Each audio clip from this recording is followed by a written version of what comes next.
हे मेरे प्रिय मित्रों, हे माताओं बहनों, हे बुजुर्गों, ऐ मेरे प्रिय अनुजों, आप सबका एक बार फिर करबद्ध प्रणाम, अभिनंदन।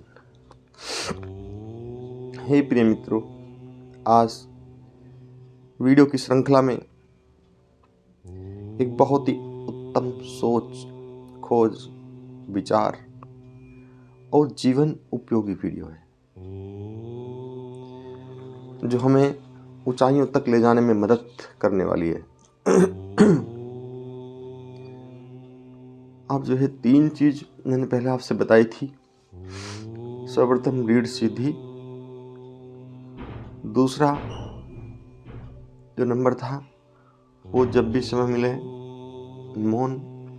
मन से मौन होने की कोशिश करो, तीसरा शांत चेहरा और आनंद से लरप्रेश भरा हुआ उसका संदेश सुझाना होता है, और एक चौथा, आज एक मैं चौथा आपको और बताता हूँ। कोशिश करो जब भी हो आप, हमारी जो जीभ है ना, जीभ है, इसको उल्टा जब भी समय हो, मौन हो, तो इसे उल्टा करके रखने का अभ्यास करो धीरे धीरे।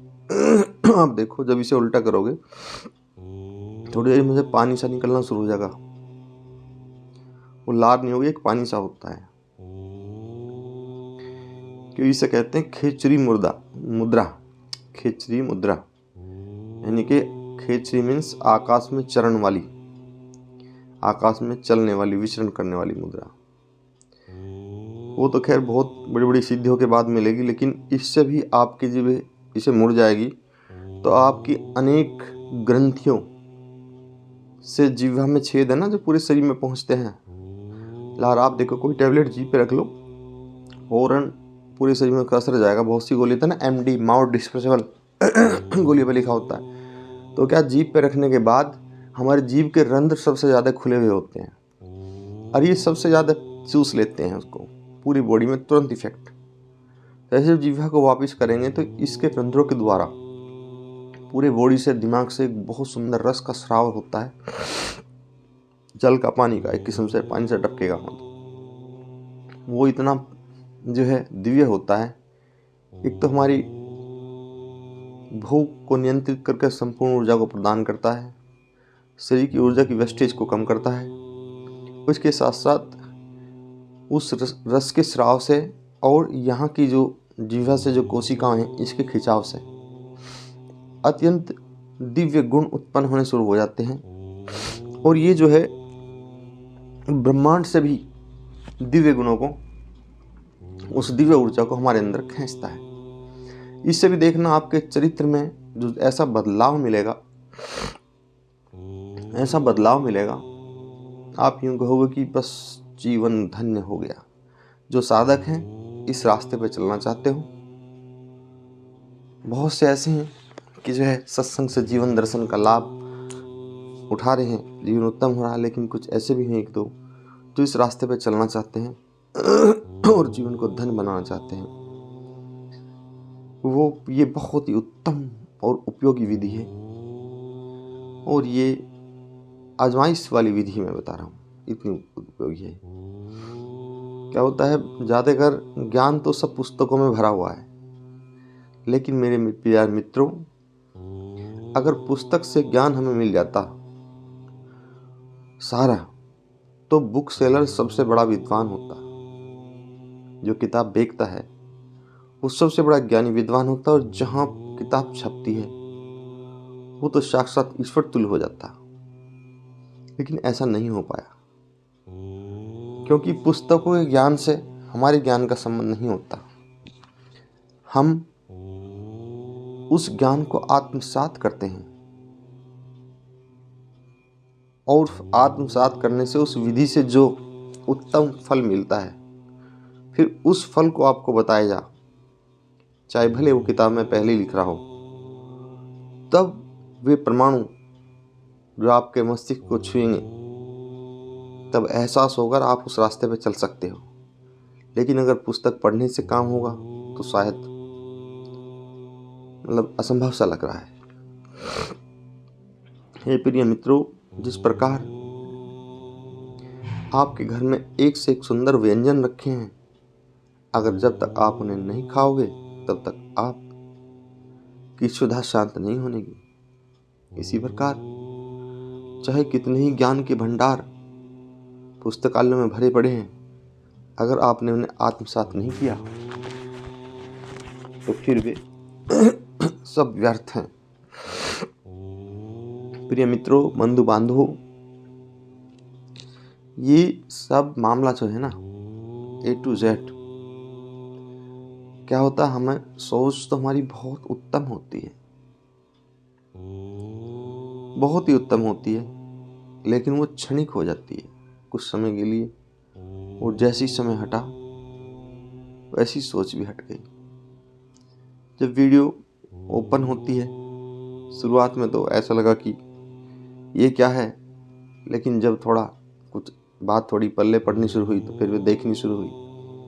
अब विचार भी बनता है, देखते भी हैं, सुनते भी हैं, लेकिन कोशिश करो, अगर ये बात सत्य है जो मैं आपसे कह रहा हूँ, ये बात विचारनीय है, ये बात मेरी आत्मा से निकले हुए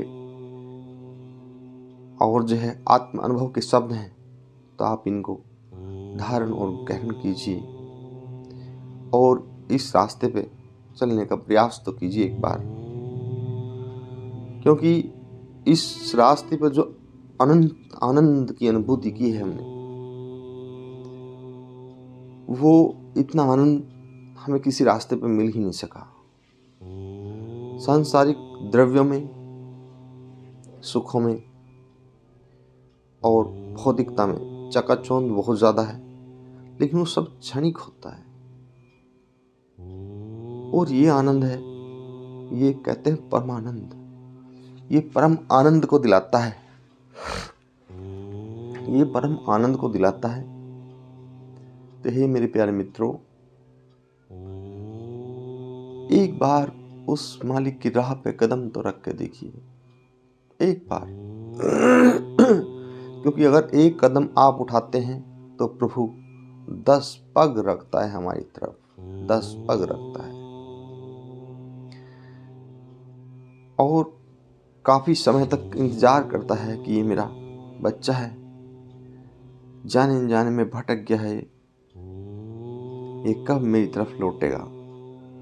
जैसे हमारा छोटा बच्चा है, हम कहीं मेला देखने गए हैं और वो बहुत सुंदर सुंदर गुब्बारे, व्यंजन, नाना प्रकार के झूला, गाड़ियाँ, इन्हें देख के जो हमारी उंगली छोड़ के और उन्हें देखने में, उनके साथ खेलने में वो गुम हो गया कहीं, समझे।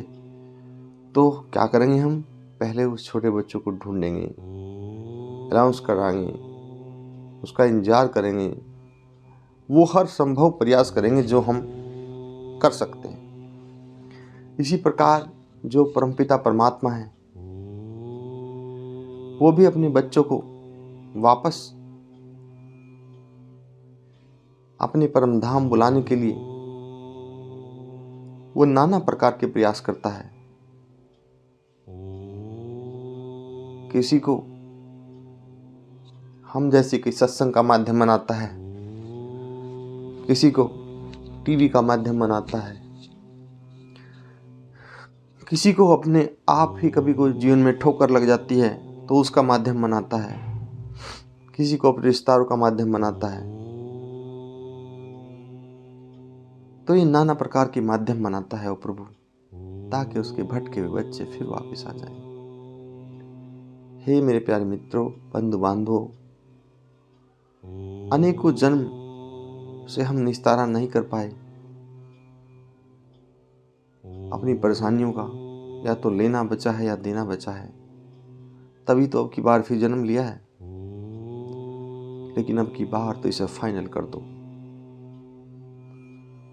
अब की बार तो फाइनल कर दो और फिर इस श्रृंखला को तोड़ दो। ये बार बार आना जाना लगा है, इसे तोड़ दो। हे मेरे प्यारे मित्रों, वीडियो तो बहुत लंबा हो जाएगा, लेकिन फिर वही आपका सिस्टम खराब हो जाएगा देखने का। इसलिए मैं अपनी वाणी को विराम देता हूँ। आप सबके लिए करबत प्रणाम।